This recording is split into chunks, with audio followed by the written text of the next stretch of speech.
মোদি কান্দি নাস মোদি কান্দি না চুপ চুপ বেলুন কিনে দিব।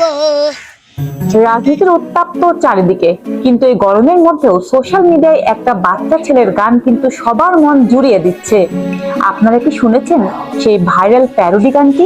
4 তারিখে টুম্পার সঙ্গে বিয়া দিন দেব মোদি চাপ চুপ মোদি চাপ চুপ। হ্যাঁ, ঠিকই ধরেছেন।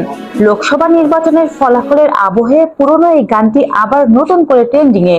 ছোট এই ছেলেটির অভিব্যক্তির সাথে 4 জুন তারিখটির এক অদ্ভুত সমীকরণ খুঁজে পেয়েছেন নেটিজেনরা। কেউ বলছে এটি নিছক মজা, আবার কেউ বলছে রাজনীতির ময়দানে হাসির খোরাক। কিন্তু যাই হোক না কেন, ছেলেটির গান গাওয়ার স্টাইল আর ওর ওই চুপ চুপ বলাটা কিন্তু সত্যিই দারুণ।